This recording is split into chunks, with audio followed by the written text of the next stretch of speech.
經過總共15個幾鐘嘅機程，我哋終於抵達尼斯藍色海岸機場，嚟到法國著名嘅度假勝地尼斯。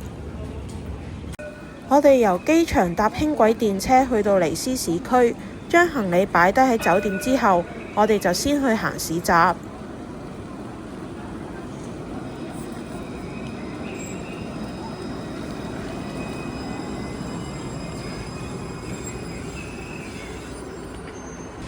問題就嚟啦，行去市集嘅途中落雨喎。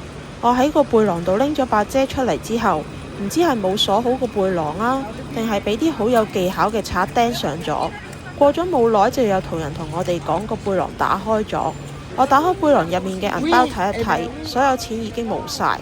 呢次嘅經驗教訓我：第一，冇乜事都唔好周街開背囊；第二，同一個位唔好放咁多錢；第三，去歐洲其實都唔係好使帶咁多現金嘅。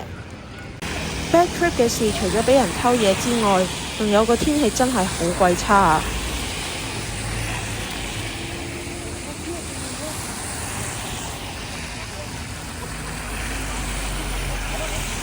唔知係咪因為落雨，沙灘附近嘅市集只係開咗好少檔，冇乜嘢睇，成個市集一片冷清。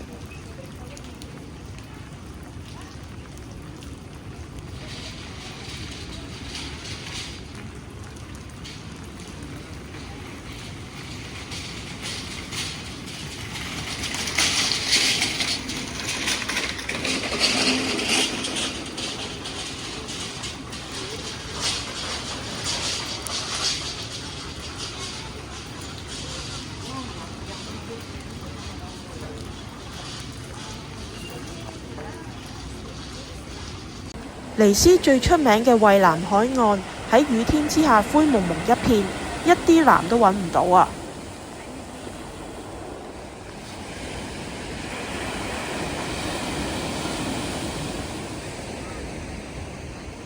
本身仲諗住上城堡山睇海景，見到咁嘅天色都冇意欲上啦。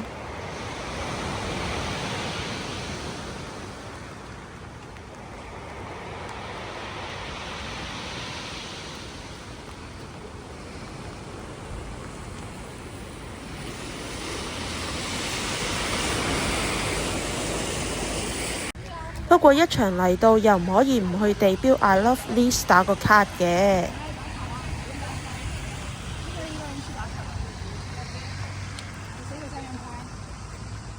唉，第一日已經冇晒mood啦。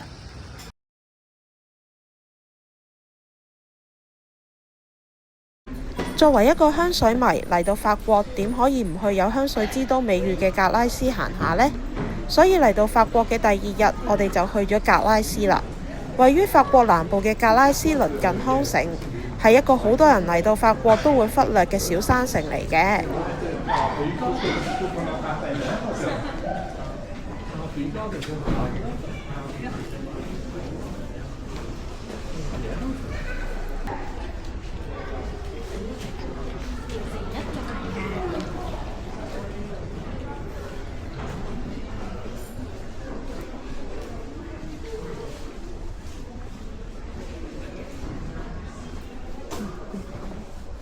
係喎，好大隻狗狗啊！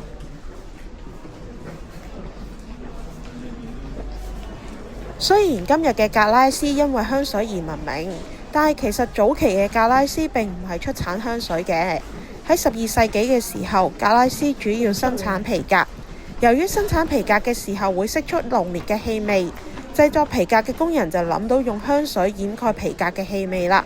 直至今日嘅格拉斯，皮革店就唔多見啦，香水店就周圍都係。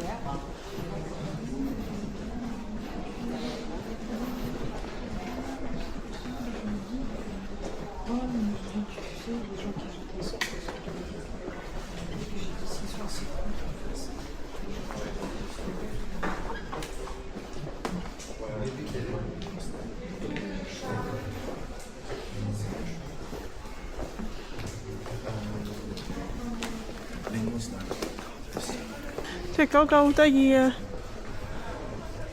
好似遮住咗隻眼咁啊！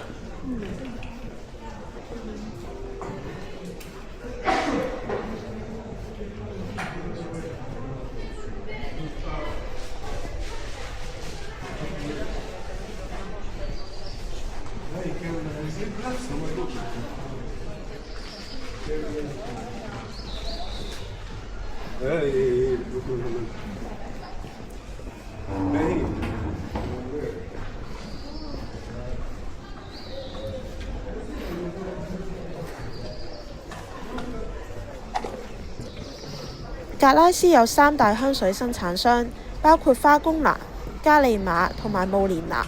本身我哋想先參觀慕蓮娜嘅香水工廠，但係行到去地圖顯示嘅位置嘅時候，發現原來嗰度只係門市，工廠喺距離市中心比較遠嘅地方，所以我哋臨時改行程，先行花宮娜嘅香水工廠。工廠內嘅 guided tour 只可以影相，唔准拍片，所以我喺參觀過程中只係影咗幾張相啫。導遊介紹咗一啲香水嘅製作工序，例如用唔同嘅方法提煉精油。其實成個香水製作嘅過程好似以前初中做實驗咁，所以參觀完好似上咗堂 IS 堂咁啊！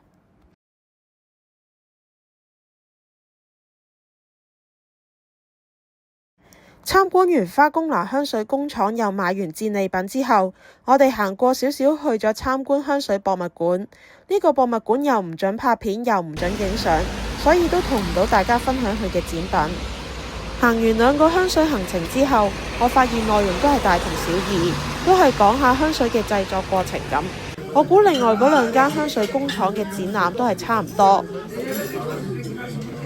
為咗避免自己買太多嘢，加上落雨條路又難行，所以我哋食完午餐之後就離開咗格拉斯，返到尼斯啦。塊薄餅大過我塊面，想食嗰2間都食唔到 full house，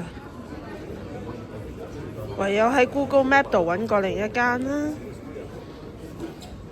就揾咗呢間啦，俾咗一袋包，跟住仲有個前菜，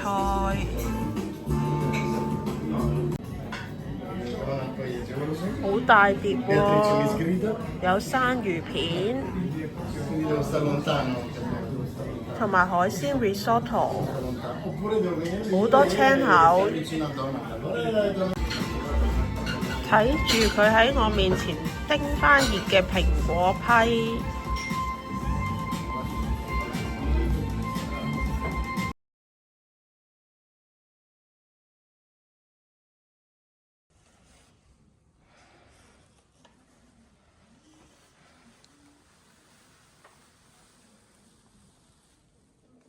行李可以攝入去。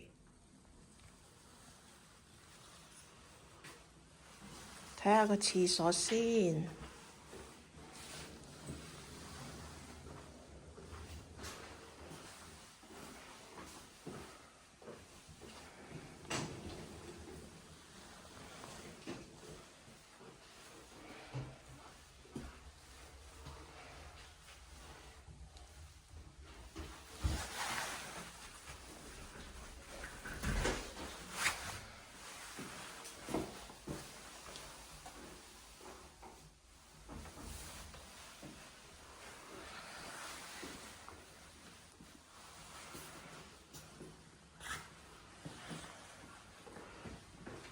哇，間房都幾大喎，有1張台、2張台，有 mini bar。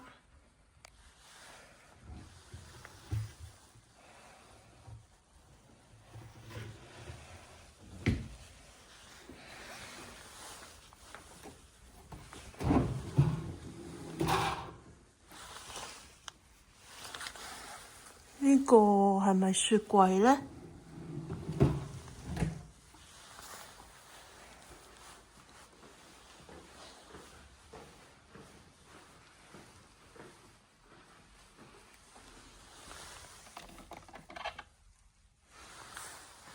睇下出邊先。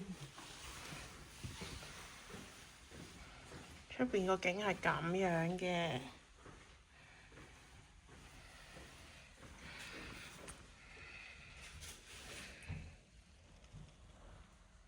我哋喺蘭花嘅部分就咁告一段落啦。